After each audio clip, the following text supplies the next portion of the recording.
Disbelieved, hungry and invisible, he asked for just one chance. They laughed, but no one imagined that this gesture would change the life of an entire city. The suffocating heat of that Friday afternoon in Charlotte made sweat trickle down Carl's forehead as he hunched over the engine of the Mercedes C300. Alliance Motors, known for servicing luxury cars in the region, was busier than usual. Mechanics rushed from one side to another. Tools clinked against metal and the smell of oil and gasoline permeated the air. "It doesn't make sense," Carl muttered, adjusting the sweaty cap that kept slipping. "I've checked everything that could be causing this problem." George, a middle-aged man with strong arms calloused from decades of working with engines, approached. "What if it's the injection module?" he suggested, examining the open engine like someone analyzing a complex puzzle. Will, younger and eager to prove his worth, shook his head negatively while cleaning his hands on an already stained cloth. "We've already tested that. The computer doesn't show anything." A few steps away, Laura, an elegant woman of about 30, checked her watch for the 5th time in the last 10 minutes.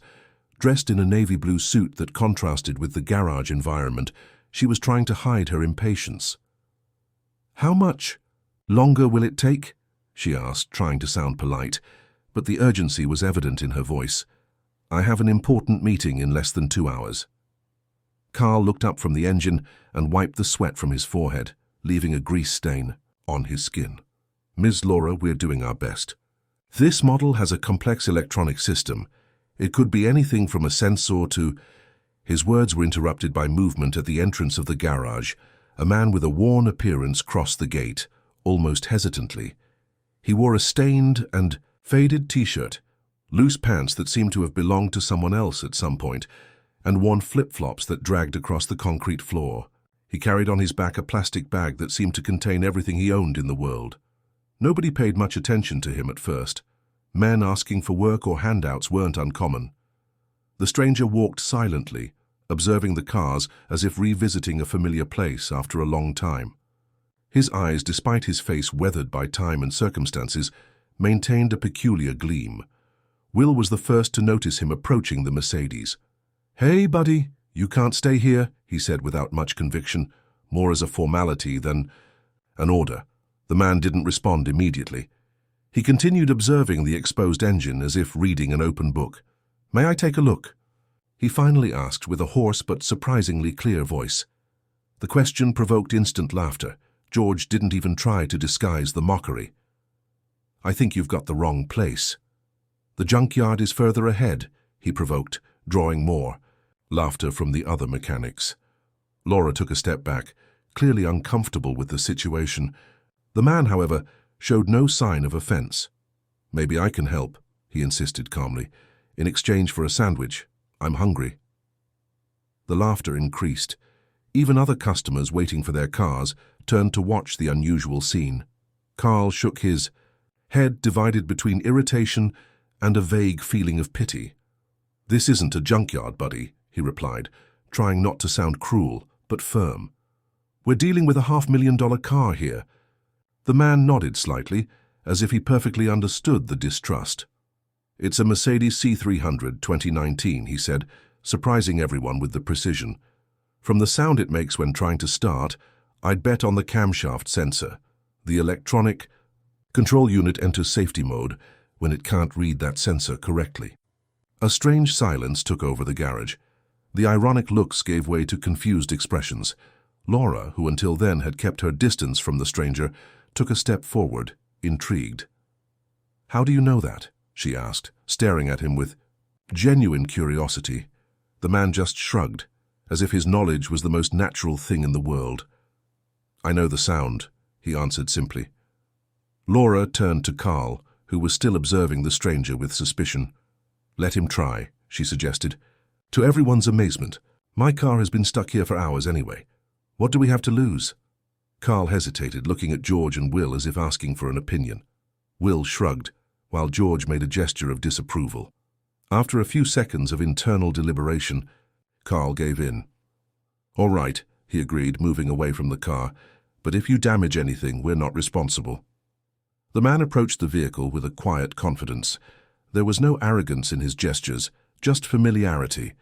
He observed the engine in silence for a few minutes, touching specific points with a delicacy that didn't match his rustic appearance. His hands, although dirty, moved with the precision of a surgeon. "I need a scanner," he said finally. "Will I?" laughed. "Want a $50,000 device too?" The man wasn't fazed. "The garage next door has one. Borrow it." After a moment of hesitation, Carl nodded to Will, who left grumbling toward the neighboring garage. Minutes later, he returned with the equipment. The man connected it to the car with impressive familiarity, checked some parameters, and made quick adjustments. "Try it now," he said to Laura, returning the key to her. With skepticism, Laura entered the car and turned the ignition. The Mercedes engine roared on the first attempt, sounding smoother than ever. She drove around the block and returned with an expression of absolute surprise. "It's perfect," she announced, turning off the car. "It even seems more powerful than before." The mechanics exchanged astonished glances. The man just nodded, as if he expected no different result. "Who are you?" asked Carl, now genuinely impressed. "Edward," he replied simply. "My name is Edward." "Matthews," Laura approached him, opening her purse. "How much do I owe you?" she asked, taking out her wallet. Edward shook his head negatively. "Just the sandwich they promised," he answered. "And water, if possible." Will ran to the nearby deli and returned minutes later with a large sandwich and a bottle of water. Edward accepted the food with a nod of gratitude, ate unhurriedly, drank half the water, saved the rest in the plastic bag, and prepared to leave. "Wait," Laura called, still intrigued by this mysterious man. "How did you learn so much about cars?" Edward stopped at the entrance of the garage, looked back, and for a moment something in his eyes seemed to light up like a distant memory. "I used to build them," he answered simply before disappearing into the streets of Charlotte. In the garage, a contemplative silence remained for a few minutes, as if everyone was trying to process what had just happened. It was Will who broke the silence, raising his cell phone. "I recorded everything," he announced, showing the video he had captured with his smartphone. "Can you believe he fixed in minutes what we couldn't solve in hours?" That same night, Will posted the video on social media with the caption, "Homeless man fixes Mercedes in exchange for food." He could hardly imagine how that simple act would change the fate of several people, especially that of Edward Matthews, the man who once had been one of the brightest minds in the American automotive industry. In just 3 days, the video posted by Will surpassed 1 million views. The image of Edward, with his precise gestures and focused gaze, contrasted with his worn appearance, creating an enigma that captivated internet users all over America. Comments multiplied. Some expressed admiration, others disbelief. Many wondered how someone with so much knowledge could be in such a situation. In the comfort of her apartment in an upscale Charlotte neighborhood, Laura couldn't stop watching the video. There was something about that man, something beyond the evident technical ability that deeply disturbed her. It was as if, behind those tired eyes, there was a story she needed to know. "Who are you, really, Edward Matthews?" she murmured to herself, pausing the video at the exact moment he said, "I used to build them." The phone rang, interrupting her thoughts. It was her boss, reminding her of the important presentation she had to prepare for Monday. Laura hung up without much enthusiasm. She worked as a financial manager at a multinational company, a position she had achieved with determination, but which lately seemed empty of meaning. Something about the encounter with Edward had shaken her certainties. Meanwhile, at Alliance Motors, business had doubled. Old customers invented problems with their cars just to confirm if the story was true. New customers appeared, attracted by the sudden fame of the place. Carl could barely manage the growing demand. "This is crazy," he commented to George as they attended to a Porsche Cayenne that, in reality, had no problem at all. "Now everyone wants to know about the mysterious mechanic." George nodded, cleaning his hands on a cloth. "Did you see the comments on the video? People are saying he worked at car manufacturers, that he won international awards. One lady even commented that he looks a lot like an engineer her husband met at a convention in Detroit." Will, who was approaching with a tray of coffees, joined the conversation. "And there's this guy, a Robert Miller, retired engineer, who swears he worked with Edward at a car factory in Detroit, said he was a genius, that he developed a revolutionary injection system." "Is that really so?" questioned Carl, skeptical. "The guy seemed to be living on the street." "Life takes many turns," George philosophized. "I've seen many important men end up at rock bottom because of drinking or gambling." The conversation was interrupted by the arrival of an elderly woman, well-dressed, who went directly to the counter. "Good morning," she greeted politely. "My name is Barbara Anderson. I'm a retired professor of mechanical engineering from UNC Charlotte. I'd like to talk about the man in the video." The three mechanics exchanged surprised looks. Will hurried to pull up a chair for the lady. "Do you know him?" he asked anxiously. Barbara adjusted her thin-framed glasses on her nose and sighed. "Not personally," she replied, taking an old magazine from her purse. "But I recognize the face. This is Edward Matthews in 2005 when he received the National Technological Innovation Award." The magazine showed a completely different Edward.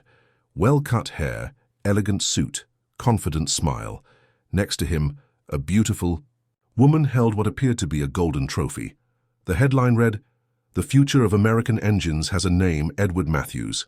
"My God," muttered Carl, incredulous. Meanwhile, in another part of the city, Edward walked with no definite destination. After the episode at the garage, he had returned to his makeshift shelter under a viaduct on the outskirts of Charlotte. The sandwich he had earned was gone the previous day, and now hunger was returning. He stopped in front of an electronics store that displayed televisions in the window. In all of them, a presenter was talking animatedly, gesturing next to a frozen image that Edward recognized as himself in the garage. His eyes widened in surprise and a feeling of panic began to set in. "No, no, no," he muttered, moving away quickly. He had spent years trying to disappear, to be forgotten, to erase any trace of who he had once been. The idea of being recognized, of having his past exposed, terrified him. He quickened his pace, ignoring the glances of passers-by. He needed to find a new place to stay, away from the curious eyes that could now recognize him. That same morning, Laura decided to investigate on her own. As the daughter of a mechanic passionate about cars, she had grown up among engines and tools. Her father, who had passed away 5 years ago, kept a small collection of magazines and clippings about the automotive world. Perhaps there she would find some clue about Edward. In the basement of her house, among dusty boxes, Laura began to examine the materials saved by her father. Specialized magazines, parts catalogs, photos from conventions. After hours of searching, when she was about to give up, she found a yellowed folder with the title American Innovators. And there he was, a group photo showing a team of engineers next to an experimental engine. Edward at the center pointed to a specific component, explaining something to his colleagues. The caption identified, "High Performance Flex Engine, Development Team." From left to right, Michael Davis, Edward Matthews, leader, Teresa Reynolds. Laura's heart raced. It wasn't just a talented mechanic who had fallen on hard times. Edward had been a central figure in the automotive technological development of the country. What could have happened to reduce him to that condition? On the back of the photo, a handwritten note from her father, American Automotive Engineering Congress, 2008. Edward presented the new electronic management system that will revolutionize flex engines. Genius. Laura sat on the dusty floor absorbing the discovery. Her father, a simple neighborhood mechanic, had admired Edward, perhaps even known him personally. And now, by some strange coincidence, their paths crossed. Back at the garage, Professor Barbara was telling the fascinated mechanics what she knew about Edward. He was one of the greatest talents in American automotive engineering, she explained. He developed systems that were incorporated by European manufacturers, perfected the flex engine, when no one believed in the technology's potential. But then something happened. "What?" asked Will, completely absorbed in the story. Barbara sighed, adjusting her glasses again. "Personal tragedy. I don't know the exact details, but he disappeared from the field after losing his family. Some said he had moved abroad. others that he had been hospitalized for depression. Eventually, people stopped asking, as always happens. Carl shook his head, thoughtful. And now he appears like this, out of nowhere, living on the streets, but still able to diagnose a complex problem in seconds. Knowledge isn't lost, observed Barbara, even when we lose everything else. In the late afternoon, as the sun set over Charlotte, Edward found temporary shelter in an abandoned construction site on the outskirts of the city. He tried not to think about the video, about people who might recognize him, about the past he had tried so hard to leave behind. He took a tattered notebook from the plastic bag, where he made technical notes and drawings of engines, his only luxury, his remaining connection to the person he once was. He absent-mindedly drew a valve, then an ignition system. The pencil slid across the paper, with the same precision with which his hands had worked on the Mercedes engine. For a few moments, lost in the technical details, Edward found a little peace. He was interrupted by the sound of approaching footsteps. He quickly put away the notebook and prepared to flee through the back of the construction site. "Edward," a female voice called. "Edward Matthews." He froze, recognizing the voice of the woman from the Mercedes. "How did you find me?" he asked without turning around. "It wasn't easy," replied Laura, stopping a few meters away. "I asked homeless people, offered money in exchange for information. Someone said they had seen you coming in this direction." Slowly, Edward turned to face her. There was no hostility in his gaze, just a deep weariness. "What do you want from me?" he asked. Laura took a step forward, extending the hand that held the old photo. "I want to understand how the man in this photo transformed into the man who fixed my car," she replied simply. Edward observed the photo in silence, his trembling, fingers lightly touching the image. For a moment it seemed like he was touching another life, one that belonged to a stranger. The smiling, confident and accomplished man in the portrait seemed like a version of him from a parallel universe. "Where did you get this?" he finally asked, returning the photo to Laura. "My father kept materials about the automotive world. He was a mechanic, passionate about innovation. Your name was in the clippings in the magazine," she paused, observing his reaction. "He admired your work very much." Edward looked away, turning to the orange light of the sunset that entered through the cracks of the abandoned construction. He was uncomfortable, as if he had been caught in a lie, although he hadn't lied to anyone. He had just disappeared. "That was a long time ago," he murmured, closing the notebook of notes he had kept open on his lap. "Another life." Laura sat on a piece of concrete nearby, maintaining a respectful distance. She didn't want to frighten him, but her curiosity was greater than any fear. "The video that Will recorded at the garage is going viral," she explained. "People are recognizing you. Engineering professors, former colleagues." Edward closed his eyes as if feeling physical pain.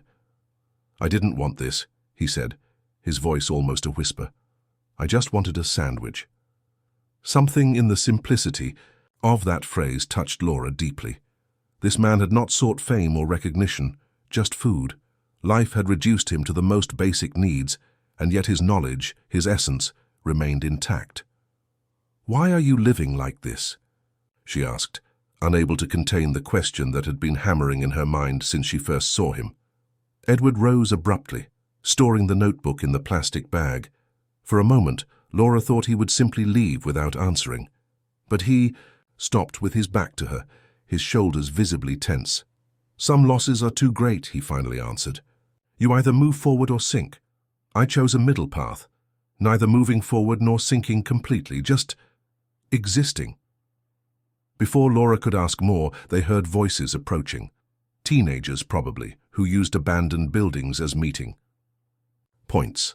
Edward quickly gathered his few possessions. "I need to go," he said, already heading toward the back of the building. "Wait," Laura stood up, taking a card from her pocket. "My number. If you need help, or just a sandwich." Edward hesitated, but accepted the card, carefully storing it in the pocket of his worn pants. With a brief nod, he disappeared into the growing darkness, leaving Laura alone with her unanswered questions.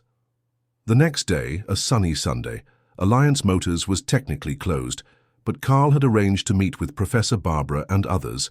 interested in Edward's story. What had begun as a curiosity was turning into a collective investigation. "I brought everything I could find," announced Barbara, placing a folder full of documents on the table. Academic articles signed by him, registered patents, old interviews. Robert Miller, the retired engineer who had commented on the video, was also present. A man in his 60s with grey hair and elegant posture, he brought a corporate photo album. "I worked with Edward for almost a decade," he explained, opening the album to a specific page. "This photo is from 2010, at the inauguration of the High Performance Flex Engine Development Laboratory. Edward was the mentor of the project." Will, who didn't hide his enthusiasm, was recording everything with his cell phone. "This is going to make an incredible documentary." George, more restrained, analyzed the documents carefully. "It says here that he developed an electronic management system that reduced fuel consumption by 15%. That's revolutionary even by current standards." The conversation was interrupted by Laura's arrival, who entered the garage carrying the yellowed folder she had found among her father's belongings. "Good morning," she greeted, looking tired. "I found Edward last night." All those present turned to her, surprised. "Where?" asked Carl, rising from his chair. "How is he?" Laura sighed, placing the folder on the table along with the other materials. "Living in an abandoned construction site in the East Zone. He's surviving, I'd say. He didn't want to talk much, but at least he accepted my card. He said he chose to just exist, neither moving forward nor sinking completely." Robert shook his head sadly. The tragedy destroyed him. He was a man passionate about life, about family, about work. When he lost Marianne and little Lily in that accident, something broke inside him.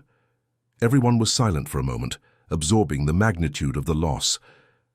"How did it happen?" asked Will, his voice lower and more respectful than usual.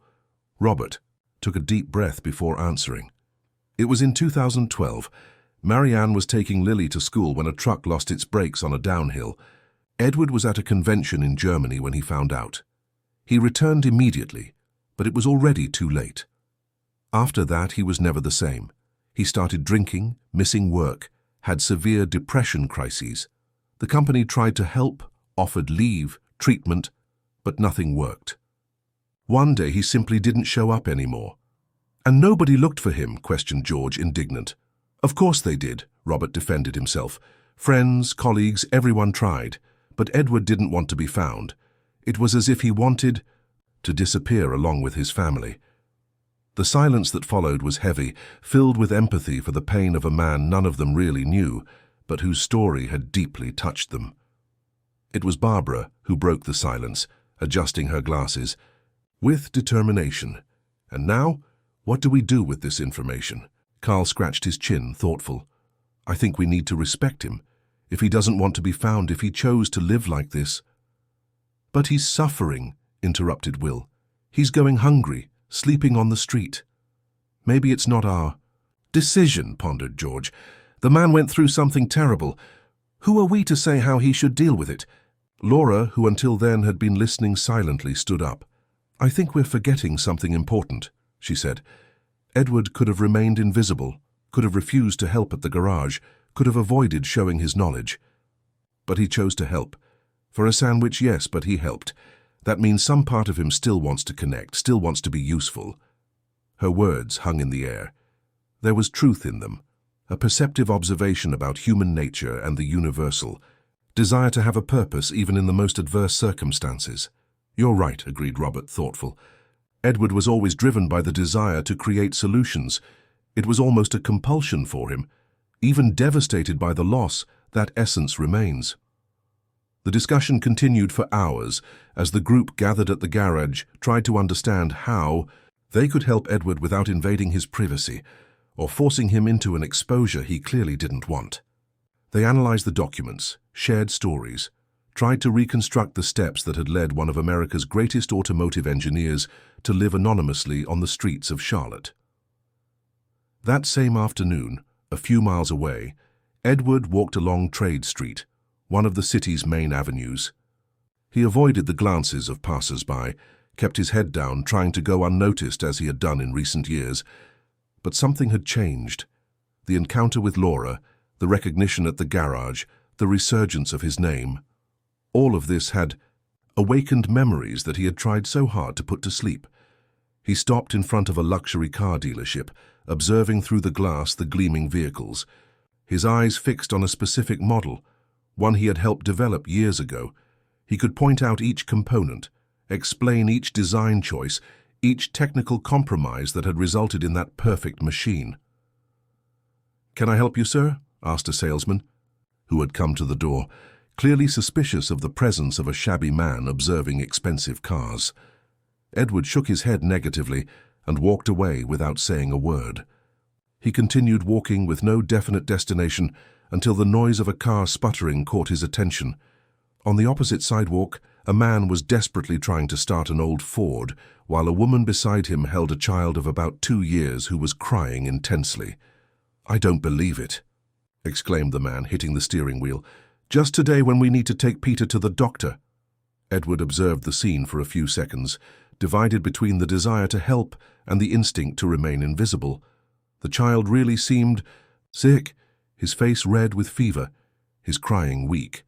Taking a deep breath, he crossed the street. "Can I help?" he offered timidly. The man, a lawyer named Mr. Lawrence Miller, as Edward would later discover, looked at him with initial distrust. He was about to refuse when the woman, Amanda, intervened. "Please," she begged, the desperation evident in her voice.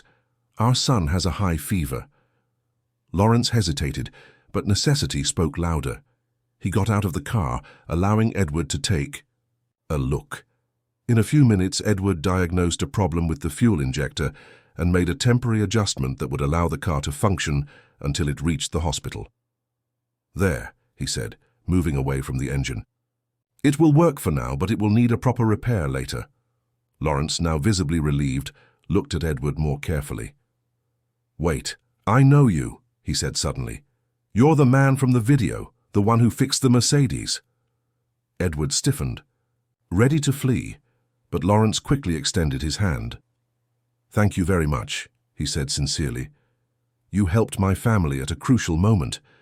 I don't know how to thank you." Little Peter had stopped crying, observing Edward with curious eyes.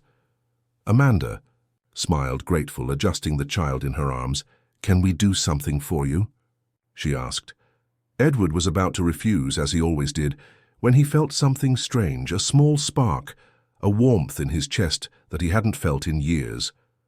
The sensation of being useful, of making a difference, even if for a moment in someone's life. "I don't need anything," Edward automatically replied, already moving away from the Miller family's car. But Lawrence, the lawyer, insisted. "At least let us pay for lunch," he proposed, taking out his wallet. "It's the least we can do." Edward hesitated. Hunger was a constant companion, and the offer was tempting. Before he could decide, Lawrence's wife approached with little Peter in her arms. "My husband recognized you from that video," she said gently, "the one who fixed the Mercedes. We didn't imagine we would find you like this by chance, just when we needed help." There was something in that woman's sincerity that disarmed Edward's defenses. He nodded slightly, accepting the offer. "First, let's take the boy to the hospital," he said. "The fever seems high." Lawrence agreed, and to Edward's surprise, invited him to accompany them.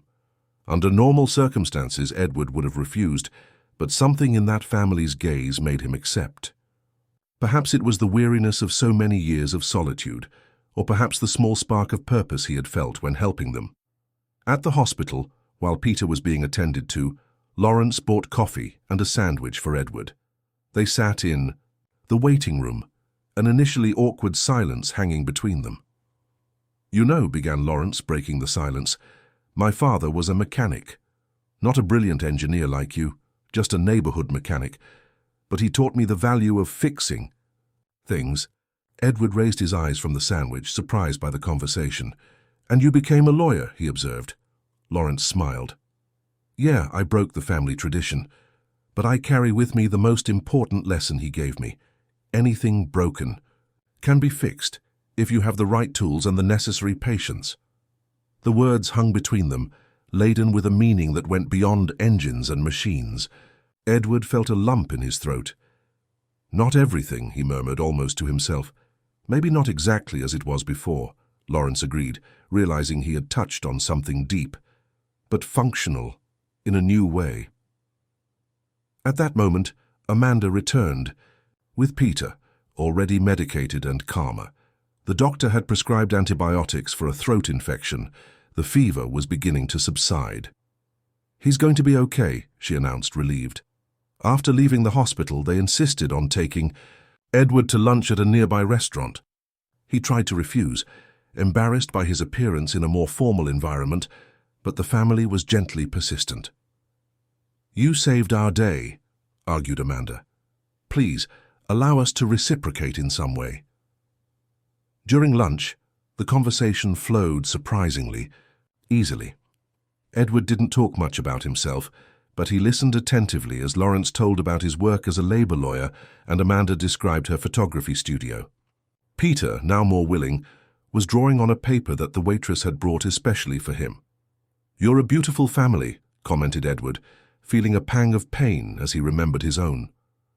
Amanda noticed the shadow that passed through his eyes. "Edward," she said softly, "I know we just met, but if you need anything, a place to stay, a shower, clean clothes, our home is open." The genuine kindness of that offer almost made Edward crumble. How long had it been since he had received such a gesture? How long had it been since he had felt treated as a complete human being, not just as a curiosity or a problem? "Thank you," he replied with a choked voice, "but I'm fine like this." Lawrence didn't insist, respecting the choice. They exchanged phone numbers. Lawrence wrote his contact on a napkin, since Edward didn't have a cell phone, and said goodbye with the promise of staying in touch. Meanwhile, at Alliance Motors, the group gathered to discuss. Edward had reached a decision. They wouldn't force him into anything, but they would create an opportunity should he want to accept it. "We could offer a job," suggested Carl. "Nothing too demanding at first. Technical consulting, perhaps. And a place to stay," added George. "I have a room at the back of my house that I don't use. It's simple but clean and decent." Barbara, the retired professor, added, "I know an excellent therapist specialized in grief and trauma. I can talk to him, see if he would be willing to see Edward when he's ready." Laura, who had heard all the suggestions, felt moved by the spontaneous mobilization of these people, many of whom didn't even know Edward personally. "We need to find him first," she reminded, "and convince him to accept help." "That might be the hardest part," observed Robert. Edward was always proud, and after so many years living on the margins, he must have built high walls around himself. Will, who had been unusually silent, got up excitedly. "I have an idea," he announced. "What if, instead of offering charity, we offered an exchange? Edward clearly still loves engines and has knowledge that few possess. What if we proposed something that would make him feel useful, that would appeal to that side of him?" The suggestion generated an animated debate. Will's idea was to create a special project at the garage, a mentoring program for young people interested in automotive mechanics, with Edward as the main technical consultant. It would not be presented as charity, but as a genuine professional opportunity that valued his unique knowledge. "We can start small," elaborated Carl, getting excited about the idea. 2 or 3 young people, maybe from local technical schools, once a week, not to overwhelm him. "And we could focus on older cars or more complex systems," suggested George. "Areas where Edward's deep knowledge would really make a difference." The plan began to take shape. Each one took on a part of the responsibility. Carl and George would organize the space in the garage. Will would make contact with technical schools. Robert would use his contacts in the industry to get parts and equipment. Barbara would help structure the pedagogical content. And Laura, who had experience in management, would take care of the financial and administrative part. "All that's missing is convincing Edward," reminded Laura, bringing the group back to reality. They decided that she would be the ideal person to make the first contact, since she had established an initial connection with him. They arranged to meet again in a week to monitor the progress of the plan. Meanwhile, Edward walked the streets of Charlotte with a strange feeling in his chest. The encounter with the Miller family had stirred something inside him. Seeing little Peter, the genuine concern of the parents, the relief when the child began to improve. All of this had awakened emotions that he had kept dormant for years. Without realizing, his steps led him to the municipal cemetery. He hadn't visited Marianne and Lily's graves for years, unable to face the concreteness of that loss. He stopped at the gates, his heart racing, his hands trembling. He couldn't go in, but stayed there, looking at the white walls, as if he could feel their presence even at a distance. "I miss you both so much," he murmured to the wind. That night he didn't return to his makeshift shelter. Instead, he used part of the money that Lawrence had insisted he accept to pay for a night at a simple boarding house.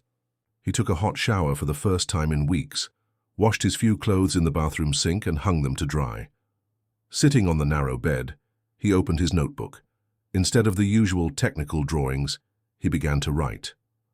Words he hadn't spoken in years, feelings he had buried along with his family. It wasn't a diary, nor exactly a letter, just a stream of consciousness, an attempt to organize the chaotic thoughts that the encounter that day had triggered. "Today I helped a family," he wrote. "The boy reminded me a little of Lily. Same curious eyes. For a moment I felt like I was doing something that mattered.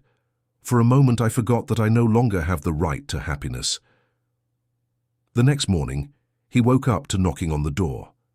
It was the maid, reminding him that checkout was at 10 a.m. Edward thanked her, put away his now clean and organized things, and arranged the small plastic bag he carried. He was about to leave when he noticed a newspaper left in the hallway for the guests. On the cover, a headline caught his attention. "Mysterious Street Engineer Gains Fame After Viral Videos."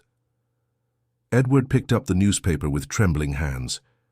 The article described how his videos had gone viral, mentioned his past as an award-winning engineer, and speculated about the reasons that had led him to the streets.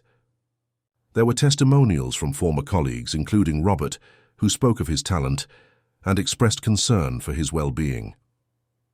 The most surprising, however, was a testimonial from Lawrence Miller, relating how Edward had helped his family the previous day. "He refused any payment beyond a meal," the quote said, "but his knowledge and kindness are invaluable. This man deserves a second chance." Edward folded the newspaper and put it in his bag. He felt exposed, vulnerable, but also strangely touched. People still cared. After so many years convinced that he had completely disappeared from the world, to discover that he had left marks, that he was remembered, that he mattered to someone. It was disconcerting. He left the boarding house and walked with no definite direction through the streets of Charlotte. The day was sunny, typical of North Carolina. At a corner, he stopped when he saw a group of people gathered in front of a television in the window of an electronics store. They were showing a report about him. Engineer Edward Matthews, who disappeared from the professional scene almost a decade ago after a personal tragedy, unexpectedly resurfaced as a mechanical angel, said the reporter.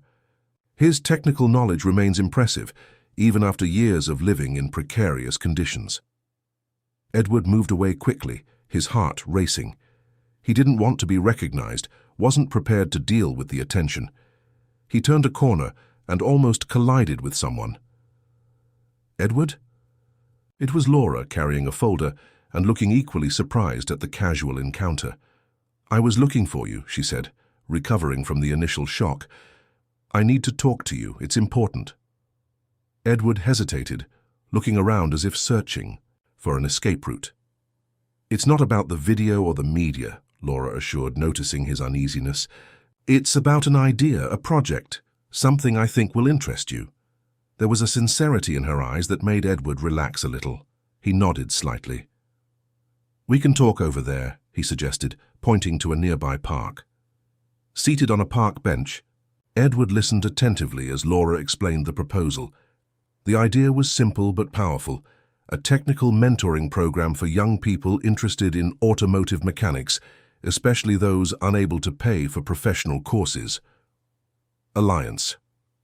"Motors would be the headquarters," explained Laura, gesturing enthusiastically. "Carl and George have already agreed to provide the space on Tuesday and Thursday nights, after normal business hours. Robert got donations of parts and equipment from his industry contacts. Professor Barbara is helping with the pedagogical structure." Edward, watched a group of children playing in the park while absorbing the information.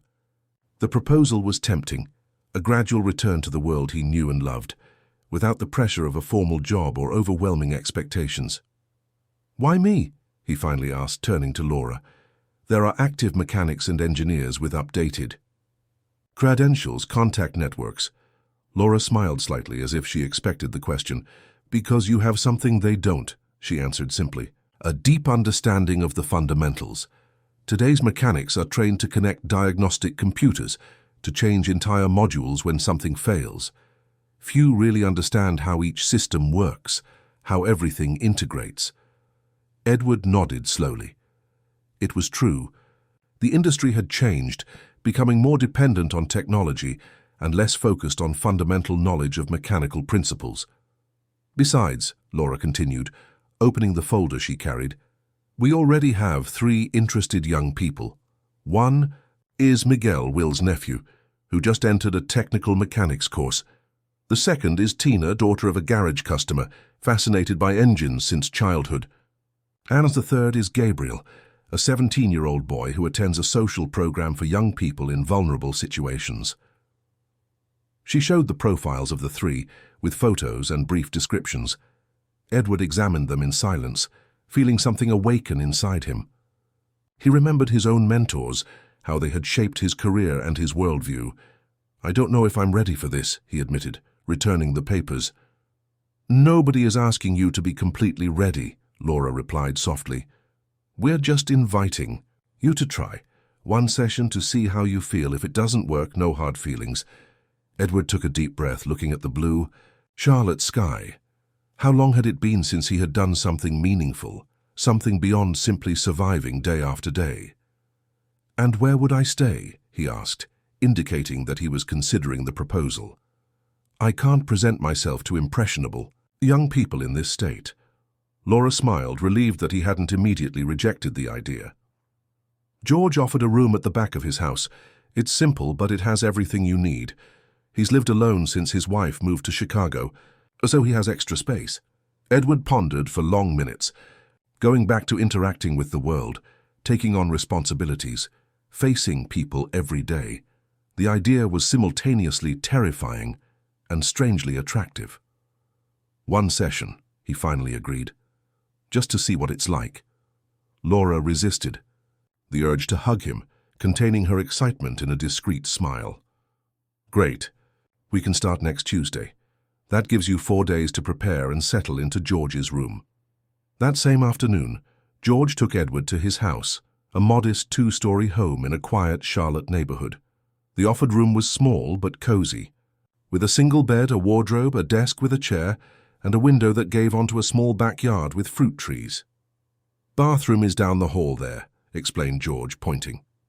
"Kitchen you can use freely. I usually have dinner at 7, but I don't have rigid schedules." Edward placed his plastic bag on the bed, feeling out of place in that domestic environment after so long living on the streets. "Thank you," he said, simply not knowing how to adequately express the gratitude he felt. George, sensing his discomfort, gave a friendly pat on his shoulder. "Look, I know this must be super weird, but don't worry about me. I'm a simple guy. I like my space and respect others. You don't have to give explanations or keep thanking me all the time. Just make yourself at home." The simplicity of that welcome, without judgments or expectations, helped Edward relax a little. In the days that followed, he gradually adapted to the routine of the house. He took long showers, feeling the simple pleasure of hot water and scented soap. His clothes were washed, and some new pieces, mysteriously, appeared in the wardrobe, courtesy of Carl, as Edward would discover later. On Monday, the eve of the first mentoring session, Edward faced another challenge, cutting his hair and shaving. Looking at himself in the bathroom mirror, he barely recognized the man who stared back. The eyes, once dull, now had a gleam of apprehension and expectation. The features, now visible without the thick beard, revealed the Edward from before, although older and marked by time. "I almost didn't recognize you," commented George when he saw him at dinner. "You're looking like a person." Edward allowed himself a small smile, the first in a long time. Tuesday arrived with a mixture of anxiety and expectation. At Alliance Motors, Carl and Will had reorganized an area to accommodate the 3 young students and created a special bench for practical demonstrations. An old Volkswagen engine had been strategically positioned, completely disassembled, and ready to be used as a teaching tool. At 7 in the evening, Edward arrived at the garage, wearing a clean shirt and jeans that George had lent him. His hair now cut and his well-shaved face made him look like a completely different person from the man who had entered asking for a sandwich weeks ago. "Nervous?" asked Carl, offering him a coffee. "Terrified," admitted Edward, accepting the drink. Shortly after, the 3 young people began to arrive. Miguel, Will's nephew, was the first, a 19-year-old boy, enthusiastic and talkative. Tina came next, 17 years old, curly hair tied in a ponytail, attentive and curious eyes. Finally, Gabriel, also 17, more reserved, observing, everything with a mixture of shyness and fascination. Laura made the formal introductions and explained the dynamics of the program. Edward remained quiet initially, unsure of how to begin. But when Tina asked about the disassembled engine, something changed. Suddenly, Edward was in his element, explaining the basic operation of an internal combustion engine with a clarity and passion that surprised everyone, including himself. "The principle is simple," he explained, pointing to the different parts. "Transforming chemical energy into mechanical energy through controlled explosions. But the beauty is in the details, in the precision, in the symphony of components working in perfect harmony." The young people listened, fascinated. Gabriel, the quietest of the 3, was the first to ask a specific technical question about the valve system. Edward's detailed response triggered more questions, and soon they were all involved in an animated discussion about automotive engineering. 2 hours passed like minutes. When Laura announced that the time was up, there were generalized protests. "Already?" exclaimed Miguel, looking at the clock in disbelief. "Can we continue on Thursday?" asked Tina, already saving the notes she had made during the session. Edward, surprised by how quickly the time had passed, and by the genuine interest of the young people, nodded almost without realizing. "Yes, we can continue on Thursday," he confirmed, feeling a strange warmth in his chest, something he recognized, after a moment of confusion, as satisfaction. In the days that followed, the project took on a life of its own. What had begun as a single experimental session transformed into regular meetings twice a week. The initial 3 students brought friends, and soon the group had grown to 7, then 10 young people eager for knowledge. Edward, initially reserved and insecure, flourished with each session. The passion for engineering, dormant for years of pain and isolation, resurfaced with renewed strength. He meticulously prepared the classes, using his notebook to plan demonstrations and practical exercises. Will, always attentive to media opportunities, began to discreetly document the sessions. With Edward's reluctant permission, he published small educational videos on social media. Minutes of Mechanics with Edward Matthews became an instant success, attracting not only amateur enthusiasts, but also industry professionals. A month after the start of the project, Robert brought exciting news. An auto parts manufacturer had shown interest in sponsoring the program, providing equipment and a small monthly budget. They want to associate their brand with a quality educational initiative, he explained during a meeting at George's house, where Edward now permanently resided. "It's an opportunity to expand the project, maybe even offer scholarships to the most dedicated students." Edward, who until then had avoided any exposure beyond the classes, hesitated. "I don't want to become a poster boy," he said, concerned. "And you won't," Laura assured. "The contract clearly specifies that you don't need to appear in advertising material. They respect your privacy." The arrival of the sponsorship allowed for significant improvements. The area dedicated to the project at the garage was expanded. New equipment, including a state-of-the-art electronic diagnostic simulator, was acquired. The students now had access to professional teaching materials and even standardized uniforms. But the real transformation was occurring in Edward. Day 2. After day session after session, He reconnected not only with his passion for engineering, but with his own humanity. The self-imposed isolation began to dissolve, replaced by genuine connections with the young students and with the small community that had formed around the project. "Professor, I got the internship," announced Gabriel one Thursday, bursting into the garage even before the official class time. "That dealership you recommended. They loved the project I developed in your classes." Edward felt his chest swell with pride. Gabriel, the quietest and most insecure of the original students, had transformed into a confident and technically competent young man. Seeing him achieve that opportunity was deeply gratifying. Tina also regularly brought news of her academic achievements, often attributing her success to Edward's classes. Miguel, always enthusiastic, was already talking about opening his own specialized garage one day, inspired by the detailed and grounded approach he had learned from his mentor. A particularly cold winter night, after a productive class on ABS brake systems, Edward remained in the garage after everyone left. Sitting alone, contemplating the partially assembled engine they used in demonstrations, he allowed himself an honest reflection on the last few months. His life had changed drastically. From an invisible man surviving on the margins of society, he had once again become someone with purpose, with connections, with a place in the world. The pain of loss had not disappeared. It would never completely disappear. But now it shared space with other emotions: pride, satisfaction, even fleeting moments of joy. "I think you would like this," he murmured, as if speaking to Marianne and Lily. It was the first time he had allowed himself to imagine what they would think of his current life.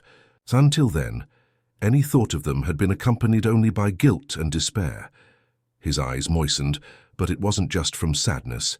It was a complex cry, carrying both the pain of longing and the relief of finally moving forward somehow. The sound of footsteps interrupted his thoughts. It was Laura, returning to the garage after forgetting some documents. "Edward? I thought you had already gone," she said, noticing his teary eyes. "Is everything okay?" He nodded, discreetly wiping his eyes. "Just thinking," he replied simply. Laura approached, sitting next to him on the bench. "You know what impresses me most about you?" she asked after a few moments of comfortable silence. "It's not your technical knowledge, although it is extraordinary. It's your ability to connect with each student in a unique way, to understand exactly what each one needs to learn." Edward had never thought about this. He taught instinctively, sharing not only technical information, but the passion and deep respect he felt for engineering. "Thank you for insisting on this project," he said, looking her in the eyes for the first time, really, "for believing that I still had something to offer." Laura smiled, her eyes shining in the dim light of the garage. "I always knew," she replied softly. At that moment, something subtle changed between them. It wasn't romance, not yet, but a deeper connection, a mutual recognition of souls that through different paths had found purpose in each other. 6 months had passed since the first experimental class. The project, initially modest, had grown beyond the most optimistic expectations. What had begun with 3 young people in a small area of Alliance Motors had transformed into the Matthews Institute of Automotive Technology, now occupying a renovated warehouse adjacent to the original garage. 35 students, divided into 3 classes, regularly participated in the classes. A partnership with the Municipal Department of Education had formalized the program as a recognized extracurricular activity. 3 major auto parts manufacturers provided continuous sponsorship, enabling scholarships for low-income youth and state-of-the-art equipment. Edward, who had initially been reluctant to even give a single class, now coordinated a team of instructors that included George Robert and 2 former students from the first class who had stood out. The Minutes of Mechanics videos surpassed millions of views, becoming a reference not only for enthusiasts, but for industry professionals throughout America. On a sunny Saturday morning, as Edward organized the material for a special class on electric motors, Laura entered the warehouse carrying a folder and a mysterious smile. "Good morning," she greeted, placing the folder on the table. "I brought a surprise." Edward, now accustomed to Laura's surprises, usually project. Expansion proposals or new sponsors raised an eyebrow, curious. More work? He joked, but his tone was light. Work had become a source of pleasure, not stress. Not exactly, she replied, opening the folder. Remember that conversation we had a few weeks ago, about how you missed creating, developing new systems? Edward nodded. He had shared with Laura how, besides teaching, he missed the days when he designed, invented, pushed the boundaries of automotive technology. Well, I talked to some contacts, she continued, taking a document from the folder. UNC Charlotte is interested in a partnership. They have a research laboratory in alternative energies for vehicles and want you to lead a special project. Edward took the document, incredulous.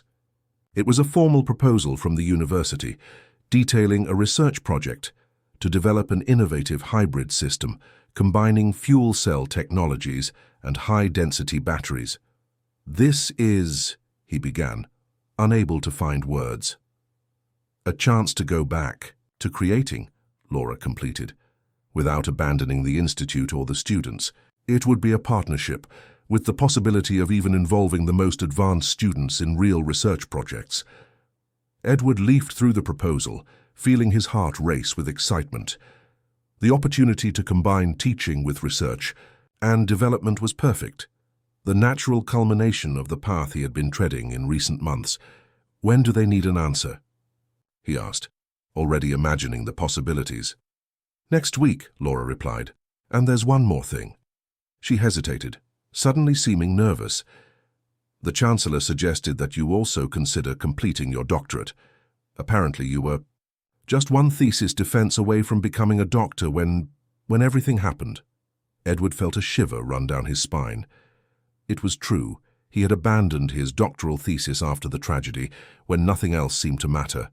But now the idea of resuming that unfinished chapter of his academic life seemed simultaneously frightening and invigorating. You don't have to decide about that now, Laura hastened to add, noticing his expression. It's just a possibility. For the future. Edward nodded, grateful for the understanding. His recovery journey had been gradual, with each step carefully measured. Some days were still difficult, when memories hit him with renewed force, but he had learned to navigate through the pain instead of being consumed by it. I'll think about it carefully, he promised, storing the proposal in the drawer. Now we need to prepare for the special class. The students are eager to dismantle that Tesla engine that Robert got. The rest of the morning went normally, with Edward completely absorbed in his element. Watching him teach was witnessing someone in a state of perfect flow, focused, energized, completely present. The students responded to this energy, asking insightful questions and demonstrating an engagement that many university professors would envy. After the class, while the students dispersed, Edward found Gabriel waiting for him in the improvised office at the back of the warehouse. Professor, can I speak with you for a minute? Asked the young man, holding an envelope. Of course, Gabriel, replied Edward, indicating the chair in front of his desk. Any problem with the internship? Gabriel smiled, shaking his head. On the contrary, I came to thank you. I received a permanent job offer at the dealership, with a formal contract, health insurance, everything. Edward felt his chest swell with pride. Gabriel, who had arrived at the program shy and insecure, a young man from the periphery with few opportunities, was now starting a promising career. That's excellent, Gabriel. You deserve it. Your work on the electronic diagnostic system impressed everyone. The young man nodded but seemed to have something more to say. Professor, before I met you, I had no direction. I lived among friends who weren't on the best path. My mother tried to keep me in line, but it was difficult. He paused, taking a deep breath. You didn't just teach me about engines. You taught me about dedication, about doing things with excellence, about finding purpose. Edward felt his throat tighten with emotion. He hadn't expected such a profound impact on his students' lives. Gabriel, Wait, let me finish, the young man gently interrupted. You always say that we, the students, are the reason for your recovery. That teaching gave a new meaning to your life. But I wanted you to know that it's a two-way street. You changed our lives too. He extended the envelope. All the students from the first class joined together for this. It's a gift, a way of saying thank you. With slightly trembling hands, Edward opened the envelope. Inside was a framed photo of all the original students smiling, wearing the Institute's uniforms. Below the image, a golden plaque with the words, "To Edward Matthews, who taught us that any broken engine can work again, including the one in the heart." Edward's eyes filled with tears. That simple gift represented so much, the journey. He had traveled from the dark days on the streets to that moment of full realization. "Thank you," he managed to say, his voice choked. "It means a lot to me." Gabriel smiled, visibly moved as well, and discreetly withdrew, leaving Edward alone with his thoughts. That night, after putting away all the equipment and locking the warehouse, Edward decided to do something he had been postponing for months. It was time to visit Marianne and Lily's graves. The municipal cemetery was quiet at that hour, bathed in the golden light of late afternoon. Edward walked slowly through the corridors of tombstones until he found the familiar place. He had brought flowers, daisies for Lily, who had adored them, and white roses for Marianne. He knelt before the well-kept tombstones. George, he later discovered, had been keeping them clean all these years, even without knowing if Edward would ever return. "Hi, my darlings," he said softly, arranging the flowers in the vases. "Sorry for the delay." For long minutes he just stayed there, in silence, somehow feeling their presence. It wasn't a supernatural sensation, just the realization that the love he had felt, that he still felt, was real and permanent, even though they were no longer physically present. "You won't believe what I've been doing," he finally continued, telling about the institute, the students, the university proposal. He talked about Laura, about how she had persisted in bringing him back to the world of the living when everyone else had given up. "I think you would like her," he commented, a small smile forming on his lips. "She has Marianne's determination." And Lily's curiosity. The sun was beginning to set when Edward finally stood up. He felt different, not healed, because some wounds never completely heal, but at peace. It was as if, finally, he had received permission to live again. "I will always love you," he promised, touching the tombstones one last time. "Now I know that honoring that memory means continuing, creating, helping others." As he left the cemetery, he found Laura waiting at the gate, respectfully distant to give him privacy. "I thought you might need company afterward," she explained when he approached. Edward nodded, grateful for the sensitivity. "Thank you for being here," he said simply. But the words carried a greater weight than apparent. They walked side by side to Laura's car, a comfortable silence between them. "I decided to accept the university's proposal," announced Edward as they drove back to the city. "And I'm also going to resume the doctorate." Laura smiled, keeping her eyes on the road. "I'm glad. It will be great for the students to see you expanding horizons, a practical example that it's never too late to start over."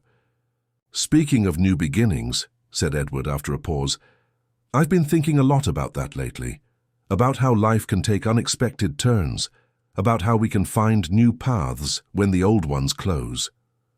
Laura looked at him briefly, realizing there was more to those words than a simple philosophical reflection. "I think we need to celebrate this decision," she suggested. "How about dinner? I know a quiet place near the UNC Charlotte campus." Edward felt his heart quicken slightly. It was the first time they were doing something socially, outside the context of the institute or the garage. "I would like that very much," he replied, surprising himself with his own spontaneity. The restaurant was exactly as Laura had described, quiet, welcoming, with soft background music and discreet lighting. They talked for hours, not just about the institute or the university proposal, but about their lives, dreams, fears. Edward spoke more openly about Marianne and Lily than he ever had, sharing happy memories instead of just the pain of the loss. Laura, in turn, told about her divorce 2 years before, about how she had felt professionally lost until finding purpose, helping with the Institute project. "You know what impresses me most about you?" asked Edward as they shared a dessert. "Your ability to see potential where others see only ruins." Laura smiled, touched by the compliment. Maybe because I myself needed to be rebuilt at some point, she replied honestly. At the end of the night, as they walked through the parking lot, Edward made an impulsive decision. He reached for Laura's hand, intertwining his fingers with hers. It was a simple gesture, but laden with meaning, the first deliberately affectionate contact he had initiated in years. Laura gently squeezed his hand, saying nothing, respecting the moment. Back at George's house, where Edward still lived, although he was already looking for his own apartment, they said goodbye with a shy hug. "Thank you for today," said Edward. "For everything, actually." "There's just the beginning," replied Laura with a soft smile. The next morning, Edward woke up with a feeling of clarity that he hadn't experienced in a long time. The visit to the cemetery, the decision about the university, the dinner with Laura, everything had aligned to confirm what he had already been feeling in recent weeks. He was ready for the next chapter. He sat at the small desk in the room and opened his notebook. Instead of the usual technical drawings or personal reflections, he began to sketch something new, the project for a complete educational center, which would combine technical teaching, academic research, and professional insertion. The Matthews Institute will not only be about engines, he wrote on the first page. It will be about reconstruction, of machines, of careers, of lives. Hours later, when he finally raised his eyes from the notebook, he realized he had filled page after page with ideas, diagrams, implementation plans. The project was ambitious, but feasible. It combined his technical experience with everything he had learned about education in recent months. At the center of the concept was a simple but powerful idea. Everyone deserves a second chance.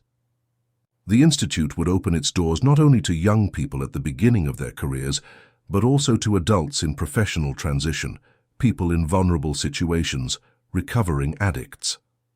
When he presented the project to Laura, Carl, George, and the other collaborators, the reaction was one of unanimous enthusiasm. "This is exactly what Charlotte needs," affirmed Robert, analyzing the drawings. "A hub of social and technological innovation." "The sponsors will love it," added Will, already imagining the marketing possibilities. But it was Laura's comment that touched Edward the most. "You transformed your pain into a legacy," she said, looking at him with admiration. "Marianne and Lily would be incredibly proud." 3 months later, in a simple but moving ceremony, the Edward Matthews Center for Technology and Social Inclusion was officially inaugurated. The place, a completely renovated former industrial warehouse, housed workshops equipped with cutting-edge technology, modern classrooms, research laboratories, and even an incubator for technological startups. Before an audience that included municipal authorities, representatives of sponsoring companies, university professors, and, of course, all the students from the original institute, Edward Matthews gave a brief inauguration speech. "2 years ago, I was invisible," he began, his voice firm despite the evident emotion. "A broken man, living in the shadows, convinced that my story had ended. Today I stand before you not as an example of overcoming. I still struggle daily with my losses and limitations, but as a witness to a simple truth. As long as we breathe, our story continues to be written." He paused, looking at the attentive faces in front of him. "This center is not about me. It's about all the people who at some point feel broken, disposable, without purpose. It's about the fundamental belief that knowledge, when shared with generosity, has the power to rebuild not just machines but entire lives." At the end of the ceremony, while talking to the guests, Edward felt a small hand pulling at his shirt. He looked down and found a girl of approximately 6 years old, with curly hair and curious eyes. "Are you the man who fixes cars?" she asked, looking at him with childlike admiration. Edward smiled, crouching down to her height. "Yes, I fix cars. What's your name?" "Sophie," replied the girl. "My dad said you were a mechanical angel. Is it true that you lived in the stars?" "Before coming to fix Mommy's car?" Edward laughed, enchanted by the childish imagination. "Not exactly in the stars," he replied gently, "but I was lost for a while, until special people helped me find my way back." Sophie nodded as if that made perfect sense. "When I grow up, I want to fix cars too," she declared with the conviction that only children possess. Will you teach me? It would be an honor, replied Edward, feeling a wave of emotion as he thought about how the future now opened up before him, full of possibilities that he never imagined he would have again. Later that night, after all the guests had departed, Edward remained alone at the center, walking slowly through the silent corridors. Each space had been carefully planned, each detail thought out to facilitate learning and collaboration. He stopped in front of a wall where they had installed a mural with the phrase that had become the Institute's motto, "Rebuilding is a form of rebirth." Below the phrase, a montage of photographs showed the journey from that first day at Alliance Motors to the inauguration of the center. In the center of the mural, prominently displayed, was the image that Gabriel and the other students had given him as a gift, with the inscription about broken engines that work again. Edward touched the image gently, feeling a deep gratitude for all those who had been part of his journey of resignification. "Thank you," he murmured, not just to the people in the photographs, but to Marianne and Lily, whose memory he could now honor through his work, and to himself, for having found the courage to continue. He heard soft footsteps behind him, and knew without having to turn around that it was Laura.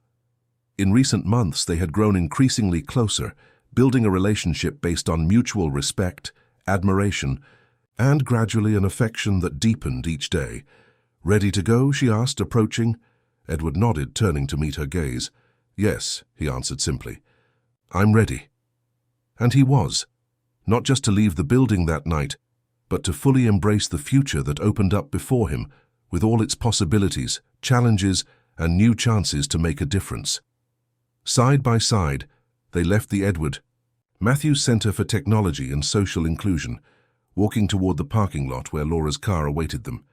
The night sky of Charlotte was exceptionally starry, as if celebrating this new stage with them. "You know what impresses me most?" commented Laura as they walked.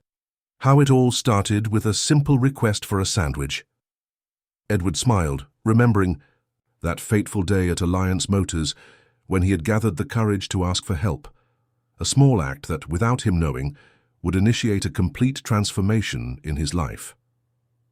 Sometimes, he reflected, all we need is the courage to take the first step, no matter how small.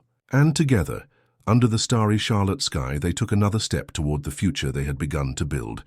Not perfect, not without challenges, but infinitely brighter than either of them could have imagined on that